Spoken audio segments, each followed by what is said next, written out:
no Comando.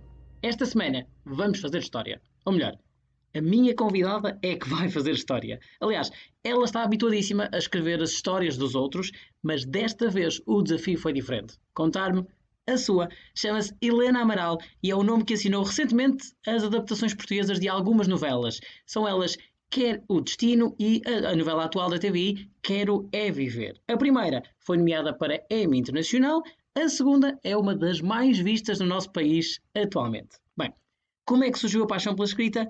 Como é que a sua vida influenciou a forma como conta histórias hoje em dia? O que é, afinal, adaptar uma telenovela? Que papel têm os atores no rumo das personagens? Por exemplo, qual é o de José Dorniz na análise e aprovação dos textos?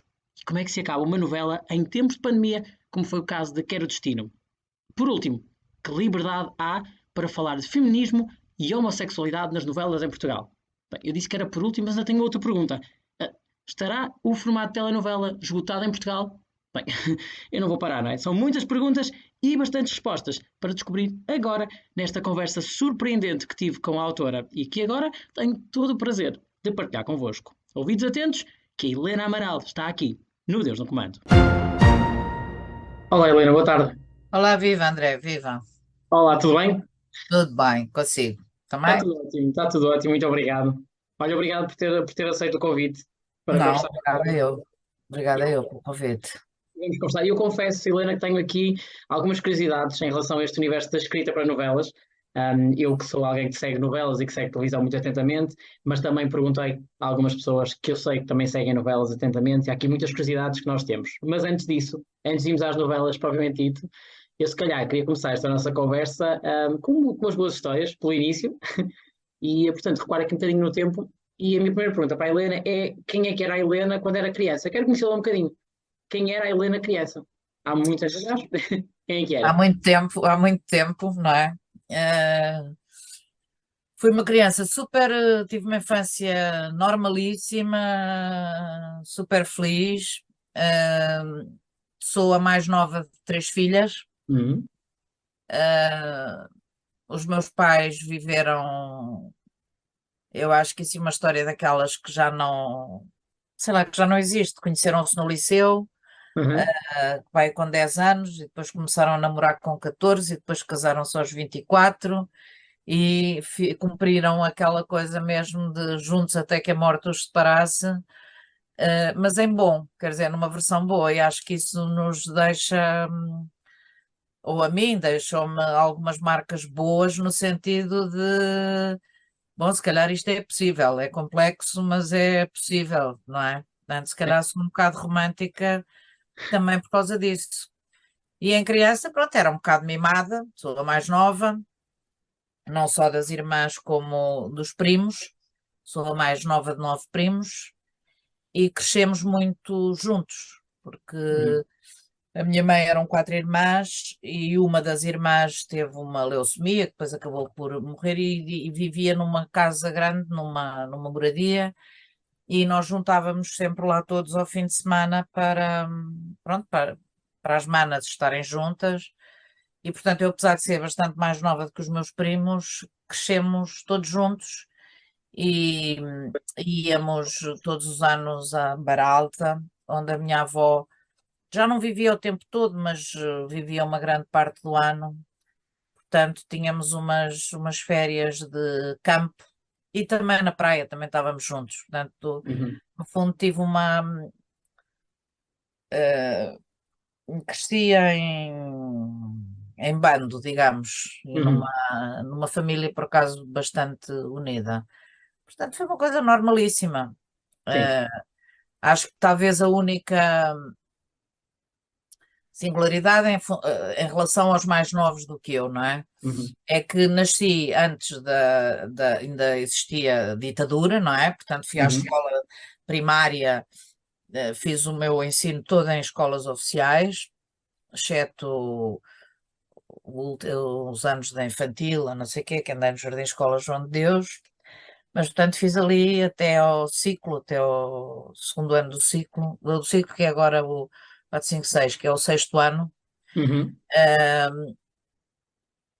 em ditadura, não é? Portanto, com as meninas a aprenderem lavores, fazíamos sempre uns fatinhos para os nenos pobres, sei lá, nesse contexto, e vivi o 25 de Abril, portanto tinha 11 anos quando foi o 25 de Abril. Uhum. E isso penso que tenha marcado toda a gente, não é? De uma maneira ou de outra. Ah, mas a mim, no fundo, o que é que me fez? Fez-me que crescer com uma noção de, não é? Porque 11 anos, 12, são anos A adolescência, tramados, não não é? é? Da A adolescência. adolescência, Uhum. mas portanto, no fundo, cresci, embora até ali tivesse e tive uma educação católica, fechada, tradicional, mas aqueles anos do pós-25 de Abril trouxeram um grande movimento às vidas de quase toda a gente e à minha também. Portanto, eh, foram anos muito importantes. É difícil explicar isto a quem não viveu Pois, sim, estas, mas foram anos muito fortes, digamos, na minha formação, não tanto académica, porque era uma rebaldaria, mas na formação como pessoa, na, no treino para o pensamento, não éramos muito miúdos e pensávamos coisas incríveis, difíceis, sim. Eram provavelmente obrigados a mal, pensar. Sim. mas não importa. Mas Sim. éramos convocados para um tipo de reflexão sobre a vida, sobre as condições de vida, hum, pronto, que, que eu acho que foram muito, para mim foram muito importantes. Sim. Helena, não sei se antes ou depois desse período, do período do 25 de Abril, mas é habitual perguntarem às crianças o que é que querem ser quando forem grandes. Também lhe perguntavam assim? Claro, claro. Então, e eu curiosamente sempre disse a mesma coisa, queria ser professora do ensino secundário, que foi a única coisa que eu nunca fiz, acho eu, que já fiz tantas coisas e isso foi o que eu não fiz. Queria ser professora, contra um bocado da vontade da minha mãe, que era professora de surdos, portanto, o ensino básico, uma professora de Sim, surdos, mas eu a noção do contacto, dar aulas sempre foi uma coisa que me fascinou. E, pronto, e pensei que era isso que eu ia fazer, e, mas depois dei aulas, mas dei aulas na faculdade, 10 anos, sim. depois já dei aulas ocasionalmente, continuo a gostar imenso de dar aulas, mas no secundário realmente nunca dei. Sim. Mas era pelo contacto com os alunos, com os outros, ou era por este gosto de ensinar alguma coisa? Ter alguma coisa para ensinar? Nem sei muito bem. Não sei, eu ia com a minha mãe, talvez isto tenha o seu peso, não é? Não sei, não sei. Uhum. Mas talvez tenha, portanto, a minha mãe dava aulas no Instituto Jacó Rodrigues Pereira da Casa Pia, que era onde é agora o Museu do Azulejo, em Lisboa. Uhum. Portanto, é um Sim, edifício antigo, Madre Deus, uma coisa. E à época o despiste da surdez era tardia, era quase tudo tardio, vá, pronto, e o pois. despiste da surdez também. Portanto, os miúdos que tinham, que estavam, imaginemos, na segunda classe como eu, portanto, no segundo ano, eu tinha 7 anos e eles tinham 15 ou 16, porque, porque o despiste, não é? O despiste de saber, olha, este menino é surdo ou não é surdo, era tudo muito tardio e havia muitos meninos que eram surdos, também fruto, por exemplo, de consanguinidade, Uhum. Sim, porque vivia-se muito mal e em condições terríveis, não é? De pobreza, não só pobreza financeira, económica, como de pobreza social.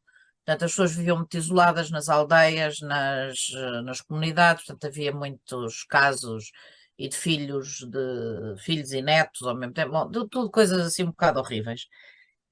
E eu ia muito, a minha mãe dava aulas da parte da tarde e houve uma classe em especial que acompanhei, que ia com ela, tinha uma daquelas secretárias à antiga e uhum. ao lado tinha sei, uma coisa que se puxava, não é? Uma extensão da secretária, e eu ia com ela, adorava, porque os surdos, não quer dizer que sejam todos, mas não é? Se não ouvem, é normal, isso é um dado científico, as pessoas, se há um sentido que funciona pior, Procuram os outros. procuram outras coisas. E uma das aptidões que os surdos tinham, ou aqueles em particular, desenhavam super bem, desenhavam maravilhosamente. E faziam bonecas de papel, que era uma coisa que se usava muito à época. E eles desenhavam umas bonecas fantásticas. E eu adorava aquela coisa de ir, não sei se foi isso, talvez tenha sido, não Sim, sei. provavelmente. E este gosto pela escrita vem de onde, então? Quando é que nasce esta paixão por escrever? Isso acho que é uma coisa. Eu sempre quis escrever. Uhum. Eu sempre só quis escrever, curiosamente. E acho que tem a ver com a paixão pela leitura. Nunca foi propriamente a paixão, quer dizer, depois acabou por dar nisso, não é? Sim. Mas foi a paixão pelas histórias, primeiro sem saber ler, mas paixão pelas histórias, e depois a paixão pela leitura foi aprendi em casa, não é? Aprendi em casa essa coisa. O meu pai era engenheiro civil, mas era um leitor feroz. Era, Uhum. eh, depois eu, a determinada altura, já com algum dinheiro ou não sei o quê, mas ainda a viver em casa, por exemplo, se eu comprasse um livro novo, dormia no quarto com uma das minhas irmãs, mas se o livro era novo e ainda não tínhamos lido, quando meu pai se vinha deitar, que passava lá no quarto, nós punhamos o livro debaixo dos lençóis ou assim, porque senão ele ia-nos roubar o livro de certeza para ler ele primeiro. Portanto, tínhamos este. Fomos incentivadas todas nesse sentido. Acho que foi Uhum. daí. E quando é que surge esta oportunidade? Agora falando aqui, desviando-nos aqui um bocadinho para o universo da televisão, que é o objetivo do podcast. Quando é que surge então a oportunidade para começar a escrever para a televisão? Como é que surge esta oportunidade? Como quase todas as coisas boas da vida, são oportunidades, são coisas surpreendentes que nos Sim. acontecem. Então, eu estive 10 anos como assistente na Faculdade de Ciências Sociais e Humanas, a dar Uhum. aulas de literatura e de história das ideias e tal. E depois fui convidada para ir para os Estados Unidos, para Santa Bárbara, dar aulas, mas para me doutorar lá. Pronto. E o professor com quem eu trabalhava cá à época, para isso teriam que me dar, agora não me lembro como é que ele se chamava, um ano sabático. O professor com quem eu trabalhava não ficou assim especialmente satisfeito com a ideia de que eu ia e, no fundo, deixaria de ser doutoranda dele, não é? Uhum. E era um homem, já morreu, mas pronto, era um homem um bocadinho difícil. E portanto não me deixou ir. Não me deixou ir e eu resolvi que me ia embora da faculdade, estava farta.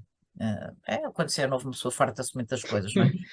E estava realmente farta. Eu gostava imenso das aulas e não sei o quê, mas estava farta aquele ambiente académico um bocadinho intenso, pronto. E depois punha-me a pensar se tudo me correr bem daqui a 30 anos, ainda estou a fazer o mesmo caminho. Isso costuma dar um bocado de falta de ar.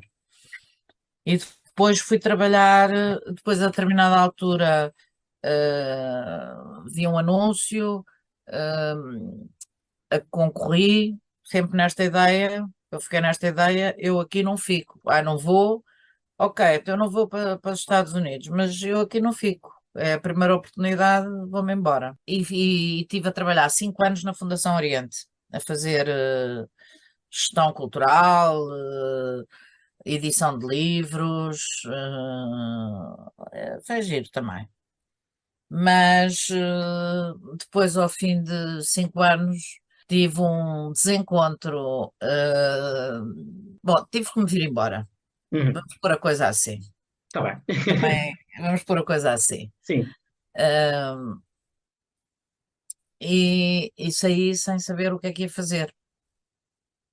E então falei com um grande amigo meu, que já é meu amigo desde a adolescência e continua, que trabalhava e trabalha, né, nos audiovisuais e nas televisões, que se chama Pedro Curto, e disse-lhe: Olha, Pedro, vem-me embora, não sei o que é que vou fazer, mas eu gostava era de escrever. E ele disse: está bem, não sei o quê, olha, não sei, vou ver. E passado poucos dias, telefonou-me um senhor também já morreu. Isso é horrível. Quando a pessoa chega a esta idade, já Começam morreu a dizer tanta que. gente. É horrível, é horrível. Não, é bom sinal, Helena, é sinal que estamos cá, não é? Sim, É o lado positivo. mas é Eu pesado percebo. essa parte. Pronto, telefonou-me um senhor a dizer que estavam a fazer um concurso, mas um concurso interno ali, para a adaptação do Keeping Up Appearances da BBC, Uhum. e quem adaptasse melhor um episódio ficaria a trabalhar com eles na D&D. E eu, pronto, sem ter noção nenhuma de como os autores são explorados em televisão, disse: não vou adaptar um primeiro episódio inteiro, é meio e que a mim ninguém me rouba. Quantas vezes vinha a ser roubada depois, mas pronto, naquela altura vinha com outros hábitos, vinha com Sim. outros hábitos. Mas aquilo correu-me bem, o meio episódio correu-me bem e fiquei a fazer o cuidado com as aparências, a adaptação de cuidado com as aparências, e depois tive, no fundo, a trabalhar num sítio só, acho que foram só esses 2 anos, tive pai 2 anos, sim, 2 anos e tal, ali na Uhum. DIC. E depois nunca mais trabalhei, nunca mais fui funcionária de ninguém. Uhum. Sou um bocadinho uma vendida, vá, pronto. Já vendeu o seu trabalho? Quem me Sim. contrata é que me leva. Exatamente. Eu li alguns que eu tive, obviamente, a pesquisar aqui algumas coisas sobre a Helena, ler algumas entrevistas. Já não sei onde, mas eu li uma entrevista em que a Helena dizia que, se pudesse, estava sempre a reformular aquilo que escrevia.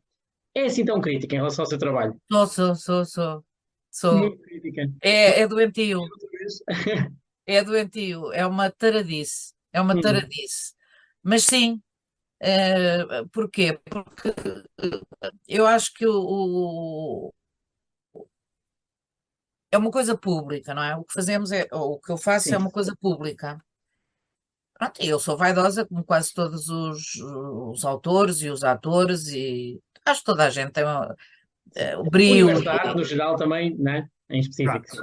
E eu tenho vaidade nessa coisa, tenho muita vaidade nessa coisa e dos diálogos portanto, no sentido de não é em desprimor com ninguém, é de eu ficar contente, eh, Uhum. não é? Claro, e ver o meu trabalho reconhecido, mas eu ficar contente, eu sou capaz de estar, eh, ainda sou capaz de estar uma noite sem dormir para rever um episódio.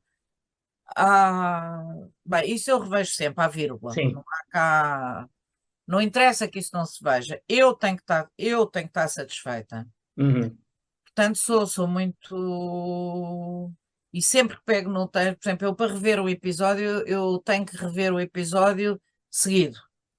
Porque se eu não rever o episódio seguido, eu quando vou rever outra vez, eu nunca parto do sítio em que fiquei, eu retomo do princípio. E o Sim. que é que vai acontecer? Vou emendar coisas de outra vez. Aham. Portanto, sim, é um trabalho muito obsessivo, talvez seja vaidade, vá, Uhum.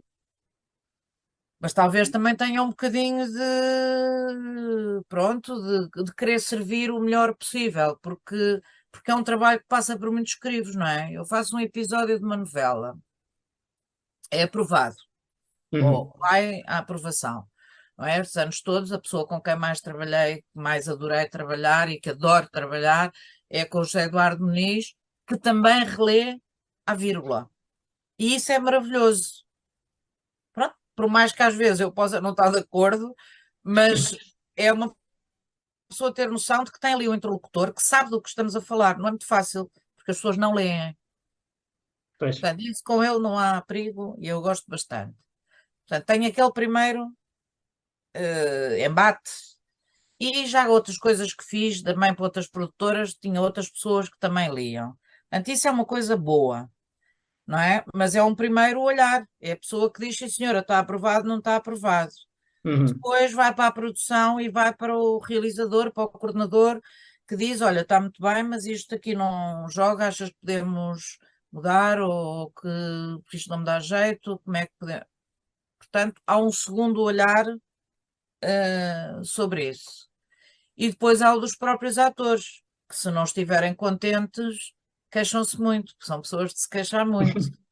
Portanto, eu tenho que, ao entregar um episódio, eu tenho que ter, é uma espécie de seguro de Uhum. que não vou ser, posso estar com a cabeça livre noutras coisas, que não vou ser muito Sim. atacada, mas não é no sentido violento do termo, mas é que não vou ser Uhum. muito interpelada, porque isso também me liberta para fazer para a frente. Pois. Vai, estamos aqui a falar, lá está, de um texto que depois passa por várias mãos, por vários olhos, portanto, por várias interpretações.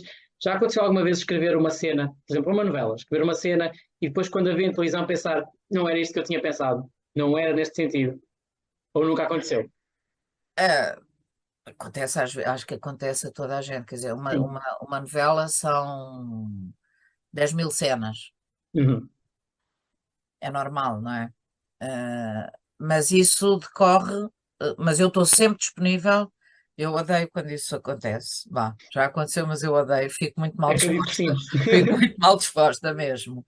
Mas no fundo acho que isso tem a ver com o ritmo é muito intenso, mas já me aconteceu imensas vezes perguntarem-me, tirarem dúvida, a direção de atores, dizer tu queres isto ou queres aquilo? O que é que tu. Pronto, embora eu acho que quando me perguntam é porque eu não fiz bem. Não é porque o bom texto é aquele que resiste, tem que resistir. Uhum. Portanto, o que Certo. acontece quando me perguntam, normalmente eu refaço essa cena. Pronto, eu vou a este ponto de, Já percebi o critério, sim. não é? Eu trabalhei vários anos com dois amigos, debaixo da designação de cartas de amor, e Uhum. tínhamos um princípio básico. No fundo, trabalhávamos os três éramos autores, os três, não é? E, portanto, tínhamos um princípio, era eu fazia uma coisa, depois o Fernando Heitor fazia outra, Isabel Fraustra fazia outra, e é assim, quando estávamos a reler e um perguntava alguma coisa sobre uma palavra, sobre uma frase, isso saía. Não havia, não havia discussão sobre isso. O que fosse posto em causa saía. Porquê? Porque não estava bem feito. É um Uhum. princípio como o outro, não é? Sim. Não É quer um dizer bocadinho. que estivesse, mas Sim. Há um bocadinho estava-me a falar aí da questão dos atores se queixarem, que acredito que aconteça alguma vez. Há esta liberdade para um ator chegar à sua beira e dizer: Helena, não estou muito contente com a minha personagem, não estou contente com este caminho, ou não há assim essa interferência a esse ponto. não, podem dizer o que quiserem. Mas não há essa liberdade por uma É razão muito isso. simples. Não, podem dizer o que quiserem, porque as pessoas são livres, mas não tenho, Sim. devo dizer também com bastante honestidade, não tenho razão de queixa. Não tenho Uhum. razão de queixa mesmo. Já aconteceu as pessoas dizerem, olha, vê lá, para já não estimulo o contacto direto, sou amiga de alguns atores, Uhum. mas não a trabalhar não estimulo esse contacto direto, pelo contrário, não pratico mesmo. Posso continuar a dar-me com essas pessoas, como continuo sempre, mas o registro de trabalho é os atores não me dizem coisas diretamente. Tem alguma coisa, uma questão a pôr, etc. Falam com a coordenação. Eu não estou lá, portanto, é com a coordenação. E a coordenação foi o meu problema a mim, porque senão eu estava tramada, não é? Qualquer autor, Sim. a pessoa tem que manter uma certa distância, não é no sentido de que os atores não sabem o que estão a dizer, não é nada disso, mas é eh, cada ator vê o seu papel, não é? E um autor tem que ver a economia das várias personagens todas tem que ter uma visão geral do Sim. problema. Portanto, percebo perfeitamente. Há uns que não gostam de fazer uma coisa, ou que não gostam de fazer outra. Não dou muita conversa a isso. E Uhum. sobretudo porque gosto de saber a opinião de algumas pessoas, não todas também, mas gosto de saber e até pergunto. Mas não é para, e não tenho essa razão de queixa. Sei que existe, mas não tenho. Portanto, Sim. não, mas eu não estou ali para servir nenhum ator em particular. Eu Claro. estou ali para construir uma história que sirva a todos. É claro que quando vai servir a todos, há uns que inevitavelmente estão mais beneficiados por razões várias, ou porque não é porque se gosta mais de um ou do outro. Porque o sonho de qualquer autor, desde que esteja bom da cabeça, é que todas as personagens sejam maravilhosas. Mas não deve ser fácil, são muitos filhos para cuidar ao mesmo tempo, não é? No fundo. Detesto elencos grandes, detesto. Por causa Porquê? disso? Por isso, Uhum, eu prefiro ter um elenco fixo mais pequeno, que a produção fique com dinheiro para eu contratar, para podermos contratar atores que vêm e fazem em 20, 30, 40 episódios. Porquê? Porque isso me permite manter-me leal para com aquele núcleo e uhum, fazer por eles aquilo que estou a fazer por eles, estou a fazer por mim, não é? Estou a fazer pela história. Aquelas pessoas nunca vão sentir, estou aqui, não estou cá a fazer nada. Não, os outros que vierem podem às vezes sentir isso, mas os que estão não podem, porque isso não sim. é bom para a história. E não tem nada a ver com as minhas preferências pessoais de gosto deste, não gosto daquele. Não, eu quero que as personagens funcionem e vou fazer tudo para que funcionem. Uhum. E a Helena já tem, quando começa a escrever uma personagem em geral, já, já vê a longo prazo e pensa, eu quero que aquela personagem chegue a X sítio, ou a própria Helena vai descobrindo, à medida que vai escrevendo, qual é o caminho que a personagem vai tomar. Ou isto varia de personagem para personagem, de projeto para projeto. Varia. Ah, posso dar um exemplo, mas isso implica dizer o que é o final. Bom, também já vem nas revistas, mas há um par desta novela, não é? O Uhum. Santiago e a Olga, a Sara Barradas e o Pedro Ossi. Eu, no caso deles, eu soube desde o primeiro dia qual era o final deles. As voltas que a coisa dá até lá chegar, isso não fazia a mais pequena ideia. Isso vai descobrindo. Uhum. Mas há outras personagens que não. A personagem por exemplo, a personagem do Diogo Infante. Uhum. Fui procurando. E depois, de repente, a personagem disse-me o que era o caminho. Isso é curioso, não é? Porque as personagens muitas vezes, ou já me aconteceu também, querer que a personagem vá num determinado sentido, mas o percurso anterior da personagem, não me deixa. Uhum. Claro que não é personagem, é o que eu construí como percurso anterior, Sim, mas não é possível, não é? sim, não permite fazer isso. Eu já vou querer aqui abordar um bocadinho, pelo menos estes dois últimos projetos, quer a Viver e quer o Destino. Um, mas antes, queria só aqui lançar uma pergunta que pode ser polémica ou não, mas eu estou muito atento, eu gosto mesmo muito de televisão, então estou muito atento àquilo que as pessoas vão escrevendo, vão dizendo. E embora as audiências nem sempre comprovem isto, porque continua a ser um dos produtos mais vistos em Portugal, são as novelas, há muita gente que se queixa e que diz que o produto de novela está acabado, que já é mais do mesmo. Pronto, a roda está inventada, portanto não há muito mais a inventar agora neste género de telenovelas. Concorda com isto? Não concorda? Há muito mais para se escrever e para se contar de histórias de novela ou não? Quando eu acho que não, acho que os géneros não se esgotam. Os Uhum, géneros são o que são e não se esgotam. Numas alturas têm mais popularidade do que noutras, mas os géneros, não é? Os géneros literários ou os géneros, neste caso televisivos, não é? Não se esgotam. Eu já trabalhei em televisão há tempo suficiente para. Já se usou muito toques. Por exemplo, quando eu comecei a trabalhar em televisão, não se usava os concursos. Não se usava. uhum, Depois houve uma altura que tudo eram concursos. Os concursos, era sempre concursos. Depois já deixaram de se usar outra vez. Bom, é como a moda também, não é? No caso das novelas, eu acho uma coisa em particular. No fundo, uma novela, o que é que é? O que é importante nas novelas, o que é importante? São as histórias. As uhum, histórias nas novelas, nas séries, nos filmes, nos livros. As histórias propriamente ditas estão contadas desde a antiguidade grega, não é? Porque se as pessoas têm mania, isto é novo, não há cá novidade. Eh, Quem estudou literatura, não é? Que é o meu caso, que foi o que eu estudei, sabe que é assim, depois dos gregos escreverem, a roda aí ficou inventada. sim, O que é que nós fazemos depois? Atualizamos as histórias em função das novas realidades que vamos vivendo. uhum, Mas as histórias são histórias de amor, histórias de vingança, histórias de amizade, eh, é isto, não é? uhum, A guerra. são sempre histórias sobre aquilo que nos enaltece enquanto seres humanos ou aquilo que nos diminui enquanto seres humanos, não é? Conforme depois os géneros. Portanto, essa ideia de que está tudo esgotado não me parece. Vou dar um exemplo máximo, não é?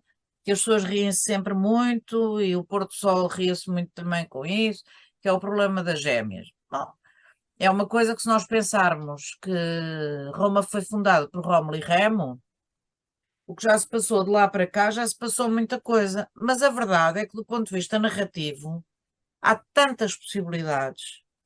Depois será novo ou não, conforme a atualização que for feita. Uhum. E acho que um outro exemplo para as pessoas terem. Eu sou uma grande fã de fado, adoro. Sim, Não de todos, lá está, mas não é? E quando do comecei a género. ouvir o Camané, eu ouvia dizer, falar sempre dos fados tradicionais, e não sei o quê, e comecei a estudar. E na verdade, não é? Quase todos os fadistas cantam o, o menor, como eles dizem, o fado, que é o fado menor, ou não sei o quê, quase todos já cantaram. Mas na verdade são sempre diferentes. Porquê? Ou porque a letra é diferente, e isso já faz com que o fado seja diferente, porque no fado, não é? A maneira como se canta implica uma interpretação do texto diferente, portanto, se é interpretado de uma maneira diferente, já será diferente.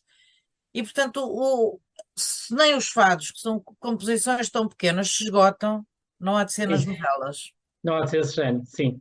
Eu tenho aqui também uma curiosidade e uma dúvida e vou precisar muito da ajuda da Helena para esclarecer isto, nomeadamente sobre Quer é Viver e Quer Destino, os dois últimos projetos que a Helena assinou, são ambos adaptações. Mas isto, adaptação, não significa traduzir uma novela, pois não? O que é Não, que é? eu, Porque esquece tanta coisa eu, sobre eu sei que as pessoas têm essa dificuldade. o que é adaptar uma novela, então. Eu posso explicar muito rapidamente, porque é Sim. até uma coisa fácil de explicar. Mas se eu lhes disser assim, o que é que uma adaptação, na verdade, o que é que uma adaptação traz consigo? Uhum. Traz que eu tenha um ponto de partida já definido. A determinada altura, não sei quem perguntou ao coordenador deste projeto do Quer é Viver, Uhum. disse assim: não sei o que, vocês estão a fazer uma coisa adaptada, portanto, isso para ti, como coordenador, deve ser fácil, que já sabes o que vai passar-se. E ele disse assim: bom, depende com quem é que tu trabalhas, porque esta mulher dá-me a volta à cabeça, porque ela, no fundo, está a seguir dois plots da novela e o resto deitou tudo fora e está a fazer tudo de novo. É mais ou menos inevitável, não é para deitar fora, mas é, por exemplo, neste caso em particular, a novela original, a personagem a protagonista, não é? A personagem da São José Lapa, no episódio 9 declarava que tinha Alzheimer. Pronto. E eu, Uhum. quando peguei na história, ao episódio 9 eu, quando peguei na história, pensei assim: isto é muito bom para fazer uma história feminista sobre não há limite, nem data, nem nada para as pessoas poderem ser livres para fazerem o que quiserem. Bom, então eu vou tratar a saída dela, tudo isso é motivado porque ela quer ser livre. Ponto. Uhum. Mas a outra parte também era boa demais para, enfim, a ideia de que ela, quando finalmente atinge a liberdade física e fica numa prisão, não é? Porque estas ironias também acontecem na vida, que é uma pessoa que batalha muito para chegar a um determinado sítio e quando chega a esse sítio, afinal conseguiu, mas alguma coisa perdeu pelo caminho que também é importante. Então eu resolvi fazer assim. Ora, se a história era centrada nessa ideia da doença de início, e se eu deitei fora tudo, porque não queria fazer isso antes do episódio cento e muitos, Uhum. já é diferente. Como é que se adapta? Adapta-se pois cada um fará da sua maneira, não é? Uhum. Mas eu vejo o original e depois raramente até vou ao texto. Também tenho texto, mas raramente vou ao texto. Uhum. Porque no fundo eu construo uma história que é sobre aquele tema. E as personagens é a base, não é? Portanto, eu preencho os seus cartões de identidade, não é? Os seus cartões de cidadão, digamos assim, a Uhum. sua identidade, em função da realidade que eu vou retratar. Porque o formato pode vir da China, da Turquia, seja de onde for. Mas eu tenho que fazer com que as pessoas sintam que é uma história portuguesa. No caso do Que Era o Destino, pronto, foi um caso muito. Eu sabia que, no fundo, que a localização da história devia ser aqui perto de Lisboa, porque isso dava mais possibilidades do ponto de vista do uso de exteriores, porque se fosse mais perto também era mais barato, portanto poderia fazer Certo. mais, não é? Porque isto é assim.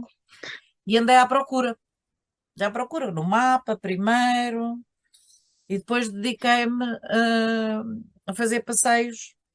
Pronto, e um dia lembrei-me que aqui assim toda a zona da Lesíria, que era uma zona boa, era uma zona que eu conhecia do ponto de vista literário, porque sou uma grande fã do Alves Redol, e fui nessa busca até chegar a uma terra de avieiros, pronto, de Escarupim, que foi uma aldeia que foi mandada construir já no século XIX para albergar as pessoas que vinham de Vieira de Leiria, que vinham passar o inverno ali ao Tejo, para a pesca, e construí essa história com base numa realidade portuguesa e numa realidade literária portuguesa.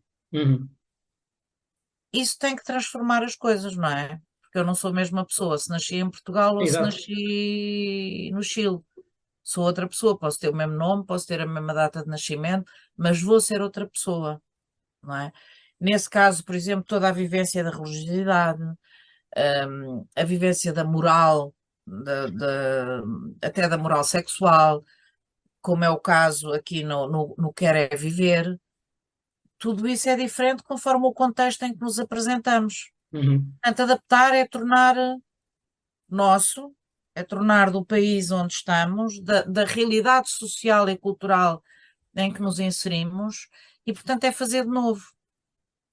Traduzir também é fazer de novo, mas é diferente, não é? Estamos a Sim. traduzir. Eu não estou a traduzir. Está a criar com base num ponto de partida comum, é isso. No Sim, fundo. por exemplo, Com alterações aqui. as pessoas O perceberam portuguesano. bem no caso do Conta-me, não é? Eu fiz o Conta-me, Sim. os primeiros 80 episódios, não sei o quê. O original espanhol, o original espanhol, tinha tinha um aspecto que não tratava, mas que era fundamental na história de Portugal. Embora a Espanha tenha perdido a sua colónia, que ainda tinha em África nos anos 60, que foi a Guiné Equatorial, mas não teve guerra. Portugal vivia em guerra. Ora, como é que eu posso como Pois. é que eu posso construir uma história ignorando que há guerra? Eu lembro que o original espanhol, a determinada altura, havia uns episódios em que o Tony, não me lembro agora o nome dele, pronto, o filho mais velho, Sim. ia até à tropa, mas oferecia-se para ir à tropa. Quer dizer, se eu apresentasse isto aqui em Portugal, matavam-me por Acho que sim. estupidez, não é? Porque não, porque isso não ia acontecer, não é? E, Claro. portanto, toda a dinâmica social em Portugal estava marcada pela guerra. Se eu não faço isso, então não estou a adaptar. Então, Uhum. mais vale trazer o produto original e pôr-lhe legendas.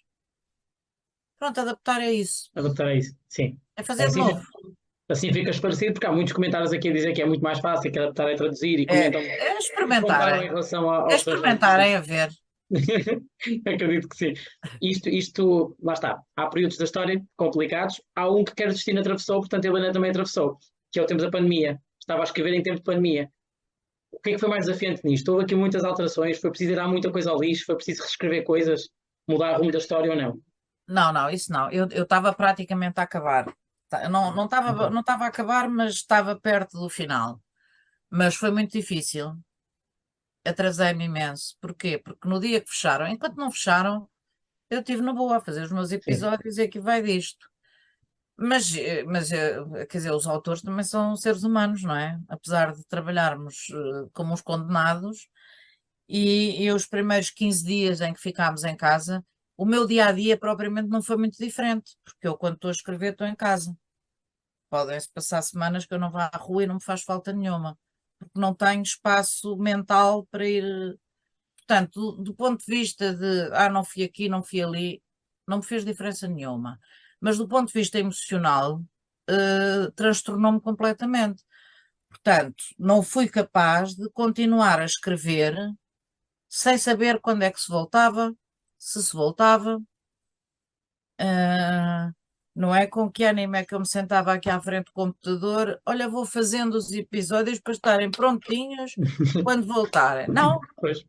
E depois, quando se começou a falar, então, sim, senhora, mas não, nunca quis fazer a história situar-se na pandemia, são Uhum. opções narrativas, Sim. mas não quis mesmo, nunca quis, e não quero das histórias que conto, porquê? Porque procuro universalidade nas histórias. Do outro dia estava a falar com duas das pessoas com quem tenho trabalhado, com a Catarina Peixoto e com a Marta Coelho, estávamos a falar de uma história, de uma ideia que tínhamos, e ela estava a dizer, bem, isto podia ser na pandemia. Eu disse, olha, então vou escrever com outra, porque comigo não vão, porquê? Porque se eu procuro, uma coisa é, se eu quiser fazer uma história sobre a pandemia, tudo bem, Ok. mas já é uma coisa triste, e eu sou uma pessoa bastante alegre. Sim. E Não é é? Não muito me recente apetece ainda, não é? Pois estamos a falar sobre isso. sim, não consigo ainda rir-me com Sim, isso. Há muitas mortes, há sim. muitas mortes. Hum, eu acho que a minha geração, não é, como já tínhamos uma certa idade, teve tudo medo, fechámos-nos todos em casa e os novos que apanhem que está bem para eles. Uhum. Mas agora, deste último ano para cá, que as pessoas começaram a estar mais à vontade e já tínhamos 3 doses da vacina e não sei o quê, o que eu conheço, das pessoas que eu conheço, apanhámos todos Covid, pá, e do verão para a frente. Mas houve muita gente que morreu e das nossas próprias É. famílias e não sei o quê, eu não quero fazer isso. Mas outra das coisas por qual não quero fazer, tenho esta vaidade que as histórias que estou a contar, lá está, é outra vez a vaidade, que é uma coisa tramada, mas têm uma certa intemporalidade. Uhum. E eu não estou interessada na temporalidade da pandemia. Sim. Não interessa estar a falar agora do assunto, não é? Ficarem temporais as coisas, no fundo. Ah, É, Quer o Destino tinha uma mulher protagonista, uma mulher muito forte, não é? Aliás, deu-lhe um final feliz, ao contrário da versão original, não é? Que era Viver tem 5 grandes mulheres, 5 grandes protagonistas. Há aqui uma necessidade ou uma vontade de mostrar o lado da mulher mais forte num género televisivo que é mais associado às mulheres, mas também pode chamar outros homens. Há esta vontade de falar de feminismo, vá, propriamente dito. sim, eu sou feminista e acho que eu sou feminista, acho que já nasci feminista. Pronto, isso Uhum. é uma. eh, eu comecei a ser feminista sem ter pensamento ou, ou matéria ou teoria capaz de suportar essa ideia. Uhum. Mas pronto, eu sou de uma família de mulheres. O meu pai incentivou-nos também sempre muito nessa coisa de nos afirmarmos, de não dependermos de ninguém, de pronto, essas coisas assim. E pronto, e depois a pessoa vai vendo, vai aprendendo, sim. E ao contrário do que também a maior parte das pessoas pensa ou acha, as pessoas acham que o formato novela é um formato hum, que faz perdurar estereótipos ligados à submissão feminina. Uhum. Mas é completamente errado. É completamente errado. Eu agora, em mais velha, resolvi que me ia doutorar, o doutoramento deixei a meio e tenho estudado as novelas e as fotonovelas e etc. E vejo que há se nós virmos bem, há de facto um peso maior nas protagonistas femininas do que nos protagonistas. Uhum. E porquê? Porque são histórias, não é? Como as parábolas, isto é são sempre parábolas, em que estas histórias foram sempre usadas para, de uma maneira, lá está, de uma forma ou de outra, explicar que é possível. Porque as grandes protagonistas salvam-se sempre, não é? Ora, isto parece. Eu estou nessa, eu acredito nisso, Sim. não é? Acredito em Eu finais felizes, acredito, já percebi. não é? Eu acredito que Agora, não tenho nada contra as histórias que, pelo contrário, tenham protagonistas homens. Não tenho nada contra os homens. Não, não é? Não, nada mesmo. Sim, Eh, Portanto, mas sim, acho que se eu puder contar histórias de mulheres fortes ou de mulheres que são capazes, pelo menos, de enfrentar os seus demónios, que é o caso, por exemplo, aqui no Quer é Viver, o caso da personagem da Rita Pereira, a Maria. sim, É uma estava a pensar personagem nisso. que talvez tem uma dimensão diferente das irmãs. Aliás, as irmãs têm todas percursos Sim, são duas diferentes, muito diferentes. não é? A caracterização quis que elas fossem unidas, mas muito diferentes, para poder explorar diferentes formas de emancipação. Mas ela tem uns dramas que são diferentes das irmãs, mas não é, parece, o que é que pode ser uma vitória para ela? É ser capaz de enfrentar os seus demónios e ultrapassá-los. E não tem só a ver com o problema das relações afetivas, não é? Tem a ver com a liberdade sexual, tem a ver com o problema da bebida, tem a ver com os constrangimentos sociais, com o facto dela não ter estudado ao contrário das irmãs. Tudo isso são coisas importantes. Sim, Também de dizer às pessoas, fazê-las sentir isso. Não é dizer em aula de moral, mas é fazê-las sentir isso. E eu gosto de ouvir as conversas na rua e converso com as pessoas sobre esse. Aqui na minha rua, converso muito na mercearia, e as pessoas gostam dessa noção de que é sempre possível. uhum. Pois eu ia perguntar isso, se a Helena tem este cuidado de ir apanhando algum feedback de algumas pessoas, seja na internet, seja na rua, portanto já percebi que há aqui essa vontade, esse gosto de perceber como é que as pessoas estão a receber o trabalho que é feito, não é? É isso? Gosto mais da rua do que dos Do que a comentários internet. de internet, mas leio. Mas Acredito que sim. leio, e leio quando me insultam, também leio. Rio-me às vezes porque acho que há uma. Eu acho que o topo do que me aconteceu nessa matéria foi um dia que eu vi escrito, a propósito do Quero é Viver, que era sobre o número de episódios. Sobre o número Sim. de episódios. Porque há os episódios de produção e depois episódios. Ora, é uma coisa que eu não vou dizer. eh, Quando agora a Plural já publicou a dizer quantos são os episódios de produção, já não tenho problema nenhum a dizer. Mas até dizer, eu não vou dizer porque eu não tenho nada que dizer. Claro. Pronto. Mas vi escrito, hum, acabei de falar com a Helena Amaral ao telefone, que me disse, que vai escrever mais de 220 episódios. Ora, eu não tinha falado ao telefone com ninguém. Hum, Foi uma noite. Não tinha falado ao telefone com ninguém e eu não poderia dizer que ia escrever mais de 220 episódios na medida em que não ia escrever mais de 220 episódios. Tinha trocado uma mensagem com uma pessoa com quem já troquei várias vezes mensagens, porque tenho esse princípio: quem me escreve eu respondo. uhum. Nem sempre respondo bem, mas depende da maneira como me aborda. Mas em Claro geral, que sim. é Sim. muito. Se for para responder mal, bloqueio essa pessoa e pronto. Porque Uhum. também não tenho vida agora para mandar aborrecer nas redes Para se sociais, chatear com isso. velha para ir. Exatamente. Sim. Não é? Mas tinha falado com essa pessoa, que é uma pessoa que já não conheço pessoalmente, mas já Uhum. conheço de falarmos de gosto disto, não gosto daquilo, tudo normal. E essa pessoa Ok. disse-me assim: então está a chegar ao fim? E eu disse: sim, sim, já estou a chegar ao fim. Essa pessoa disse-me assim: então em que episódio já vai? E eu disse: vou no episódio 215. E era a verdade.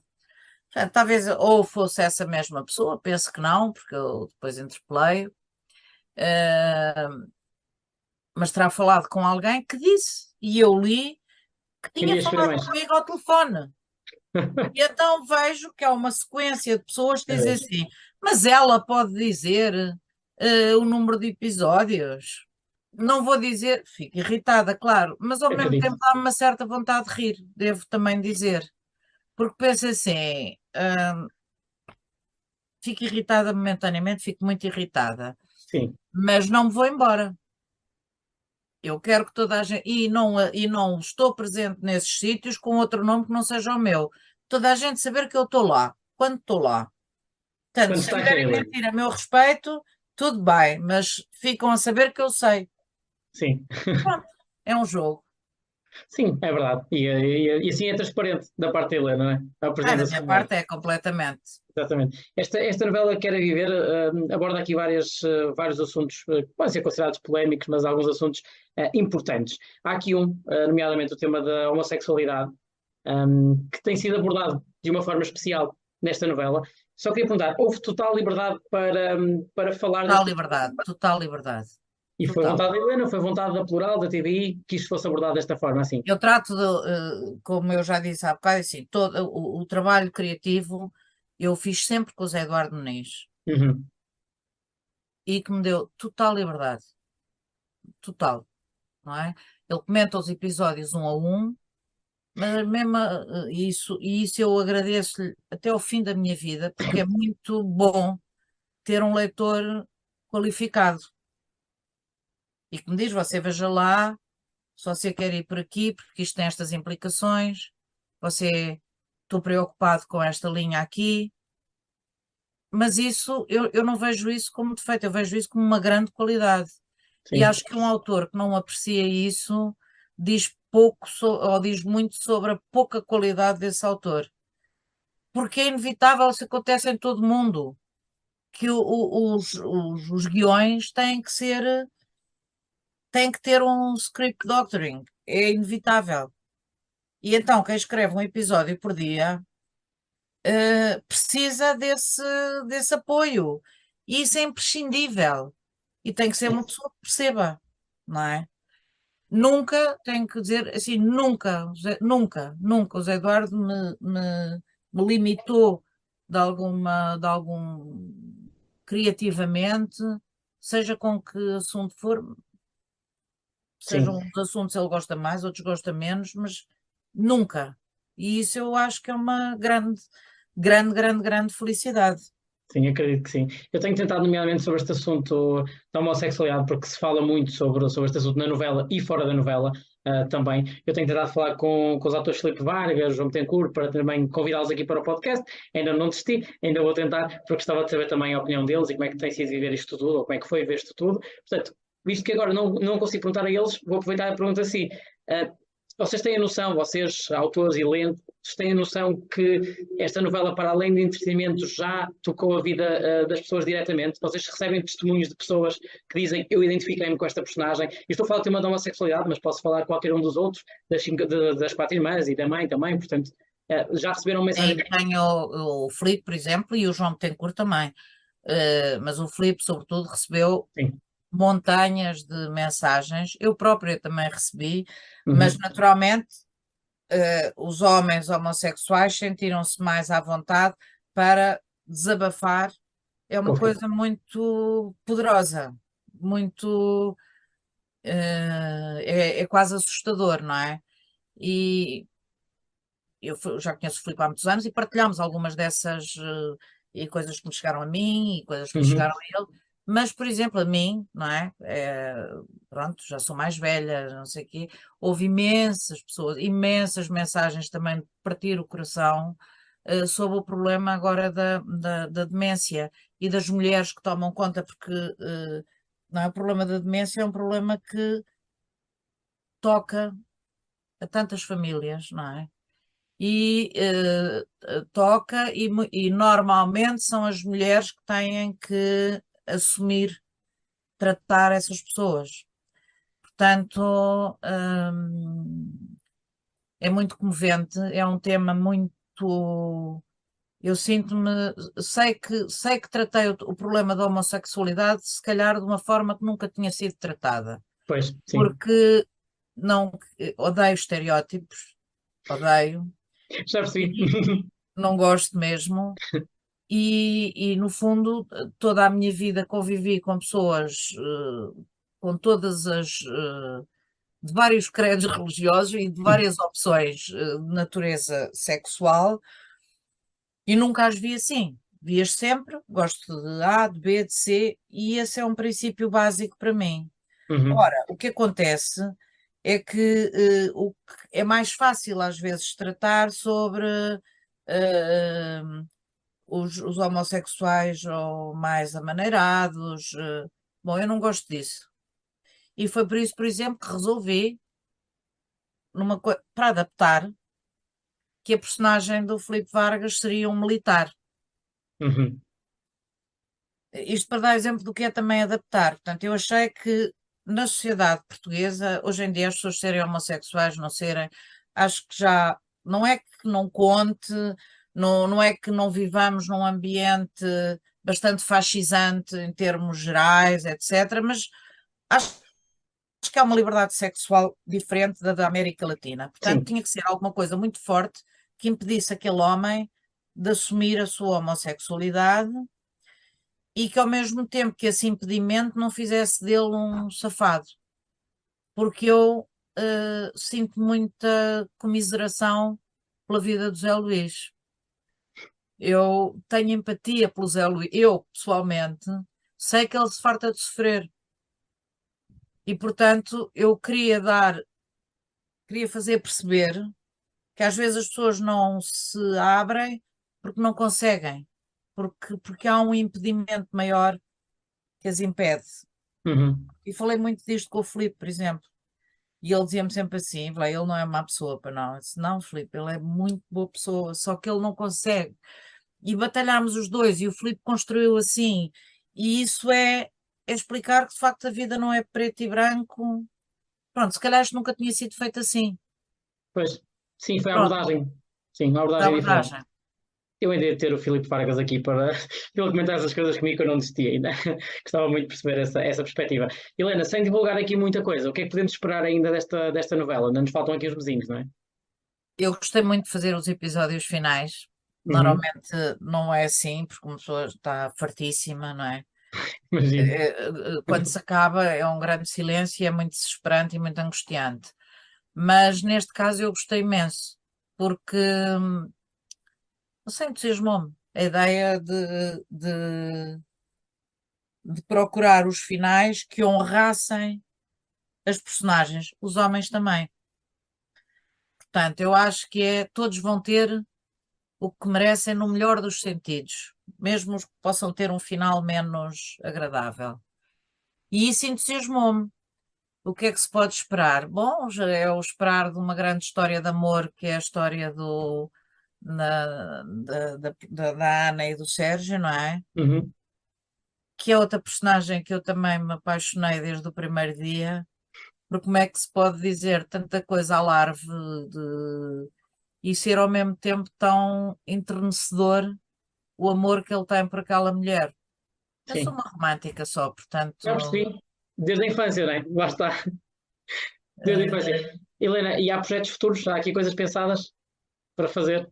não posso dizer, Ah, tentei. Eu tinha que tentar aqui um bocadinho.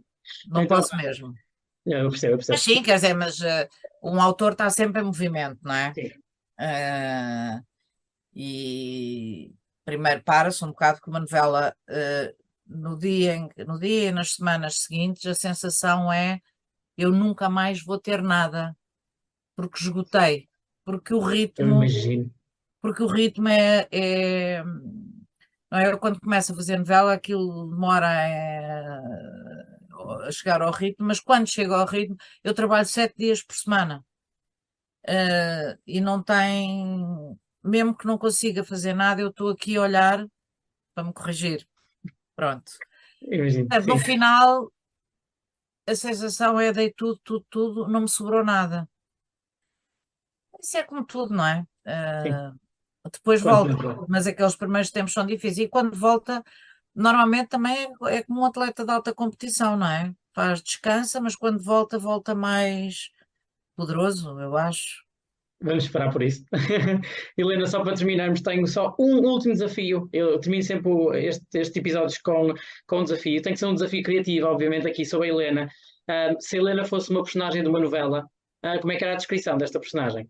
Sim, muito rapidamente, quem é a Helena? No fundo, nesta novela da vida real, vá, digamos assim, quem é que é a Helena? Que personagem é que é? Isso é complicado. Para o fim, tinha que ser, Helena. Isso é muito difícil. Não sei, acho que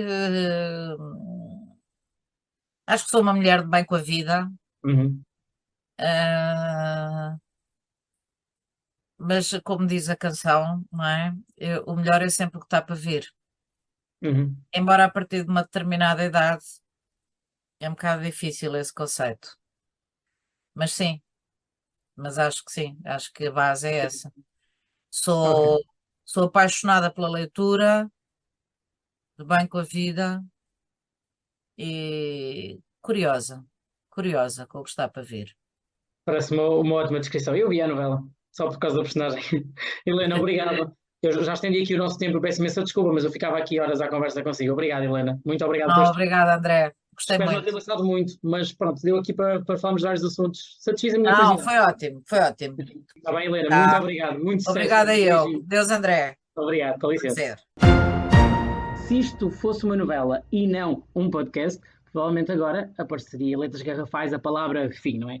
Mas pronto, não vai aparecer, digo só eu que é o fim, mas deste episódio, mais capítulos se escreverão no futuro deste Deus no Comando. Para já, um grande obrigado à Helena Amaral pela simpatia, pela generosidade, pela disponibilidade com que conversou comigo e que partilhou convosco também muito sobre si, sobre a sua carreira, os seus projetos e a sua profissão.